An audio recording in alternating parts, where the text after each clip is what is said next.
Today, I'm going to review Shock, the launched Maurer-Sohne X coaster at Rainbow MagicLand in Rome, Italy, and, pun intended, it is a shockingly good ride.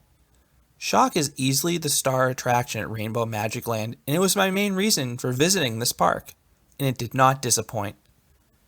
Shock is a launched X-Car coaster. The only X-Car coasters in the United States are the X coaster at Magic Springs and Hollywood Rip Ride Rockit at Universal Studios, Florida. And these X-Car coasters are usually plagued by two issues, roughness and the restraints.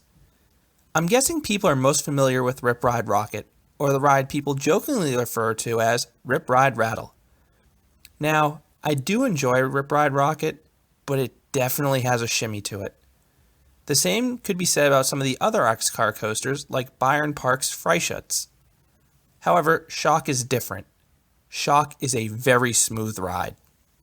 As for the restraints, they're the same as the other X-Car coasters, and that's not really a good thing if you ask me. If you're not familiar with these restraints, they fold over from the side much like the restraints on Gravity Group's Timberliner trains. In fact, they look pretty similar from a distance, but there's a distinct difference between them. While the Timberliner restraints actually rest on your lap like a lap bar should, hence the name lap bar, the lap bars in X-Car coasters rest against your stomach. So if you get stapled, it can be a bit uncomfortable. Shock's entrance has a steampunk theme to it, but unfortunately, that's all the theming you're going to get.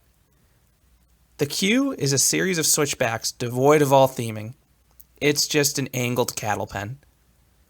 And you might be in this queue for a while. There's no way to sugarcoat this, but Shock's capacity is putrid. Each car only holds 6 riders, and there are only 2 cars. That is not good for a signature attraction at a park that's trying to be a full-fledged resort. It also doesn't help that Shock doesn't always run at max capacity. I came across this at multiple parks in Italy, but Shock has a turnstile loading system. There's a display above the turnstile at the station flashing the number of seats on the next car. The system takes into consideration any broken seats or priority access riders that have already boarded. In theory, this should help cars go out at max capacity. However, it had some negative consequences. There were instances where groups accidentally split themselves up. The turnstile will only take 6 people, not a person more, leading to some angry groups when they realized they were split up. There was also the other situation where a group realized they'd be split up, so they'd clog the turnstile, leading to a partially empty car going out. Again, I get what the park was trying to do, but this system didn't seem to work as intended. It's also worth noting this means seating is first come, first served, so you may not be able to get the front row. Fortunately, I found out that the seat didn't matter too much in this coaster, but it's worth noting if you've come a distance for this ride. Moving on to the coaster, Shock begins with this really drawn out slow pre-launch section. It's kind of weird if you ask me, but I'm guessing it's supposed to serve as a block if the park ran more than 2 cars. Again, they weren't on the day I visited, but I guess that's what it's for.